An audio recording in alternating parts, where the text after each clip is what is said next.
Assalamualaikum warahmatullahi wabarakatuh. Perkenalkan, nama saya Hurin Isbah Datina dari kelas 4A NIM 007. Saya akan membuat video tentang mengajar satu arah. Selamat pagi anak-anak. Sebelum kita memulai pembelajaran, Ibu akan mengabsen kalian satu persatu.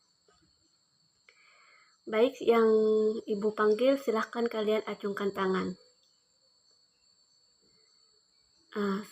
Beberapa menit kemudian, apakah ada yang belum Ibu panggil?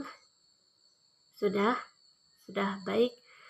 Mari kita lanjutkan pada pembelajaran hari ini, yaitu teks cerpen. Di sini apakah kalian sudah tahu tentang teks cerpen itu apa? Benar, jadi teks cerpen itu adalah teks yang berisi tentang cerita-cerita pendek.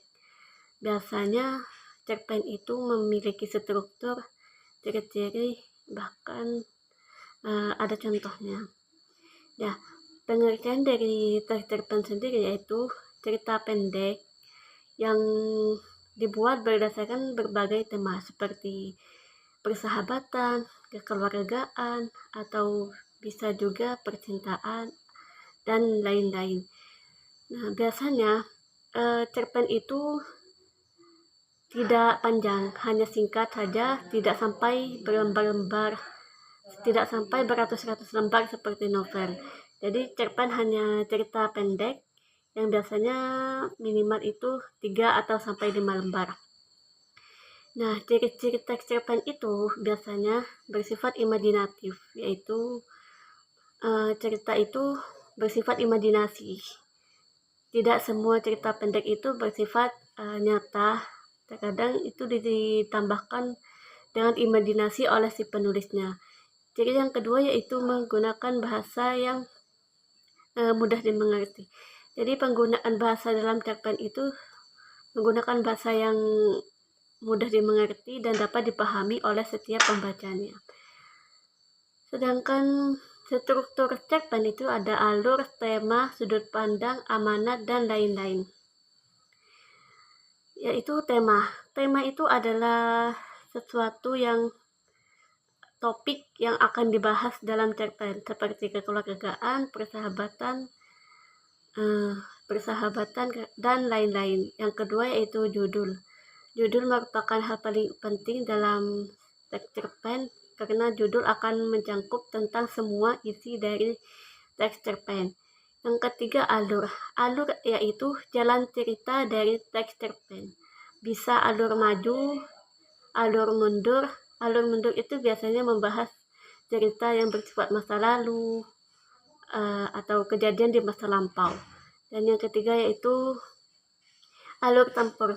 Nah, alur campur ini yaitu alur maju dan alur mundur bersamaan. Jadi bisa pada membahas masa depan ataupun masa lalu. Yang ketiga yaitu penokohan.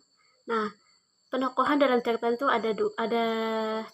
Ada protagonis yaitu tokoh yang baik, ada antagonis yang tokoh jahat, dan tritagonis tokoh netral. Yang keempat yaitu amanat. Amanat itu dalam teks cerpen itu berisi pesan moral. Pesan dalam teks cerpen tersebut. Baik, setelah mendengarkan beberapa penjelasan tentang materi cerpen tersebut, Ibu akan membagikan kalian menjadi beberapa kelompok. Jadi, ayo kita buat kelompok.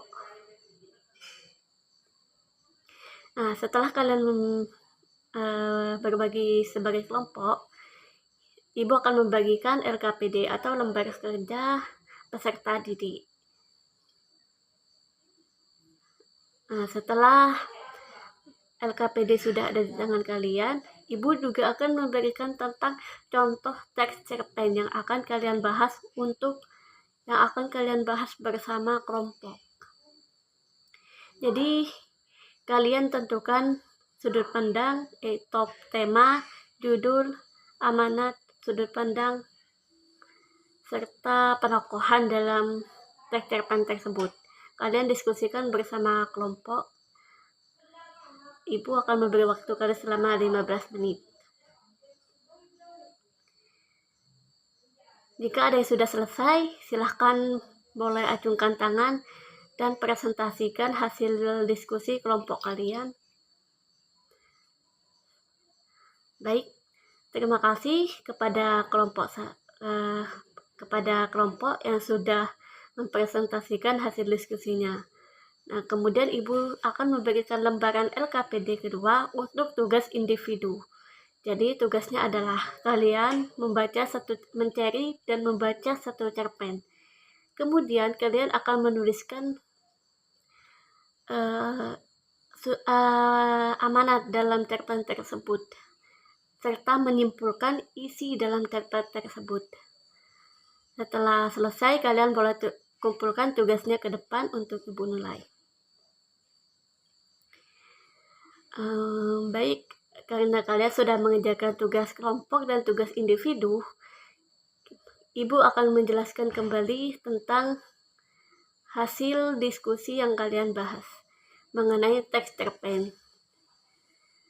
Amanat dari teks cerpen itu bisa dicari ketika kita membaca cerpen tersebut dengan benar-benar baik. Maksudnya itu membaca dan fokus dengan apa yang kita baca, yaitu cerpen, baik itu secara tema, judul, penokohan, alur, sudut pandang, dan amanat.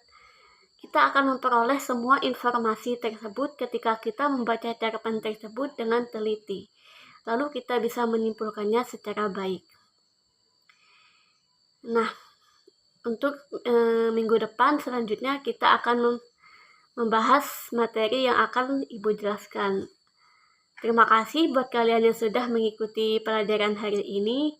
Ibu harap minggu depan kita akan belajar dan semakin lebih baik lagi. Assalamualaikum warahmatullahi wabarakatuh.